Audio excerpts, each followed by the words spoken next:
नमस्कार प्रणाम। आप सभी दोस्तों को प्रमोद प्रेमी फैंस कॉलम में स्वागत है। अगर आप चैनल को सब्सक्राइब नहीं किए तो प्लीज़ चैनल को सब्सक्राइब कर ले ताकि प्रमोद प्रेमी यादव जी का सारी अपडेट आपको सबसे पहले मिले। तो जी हाँ, हम और एक चैता गीत के बारे में आज बात करने आए हैं जो प्रमोद प्रेमी यादव जी का है।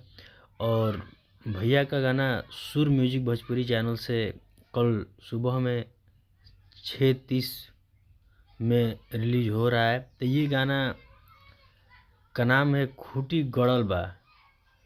भैया ने बहुत बेहतरीन पहले चैता गाए हैं, आप लोगों ने सुना। उम्मीद करते हैं उससे बढ़कर यह गाना होगा।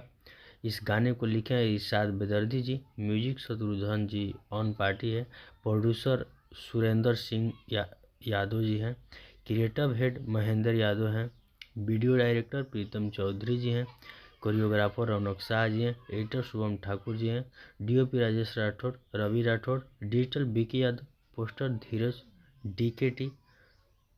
तो उम्मीद करते हैं कि ये गाना आप सबको बहुत बढ़िया लगेगा। तो आप सब जाइए, ज़रूर सुनिए और इस गाने को ढेर सारा प्यार आशीर्वाद दीजिए। प्रमोद भैया पे ऐसे ही दुलार बनाए रखिए। जय हो, जय भोजपुरी समाज।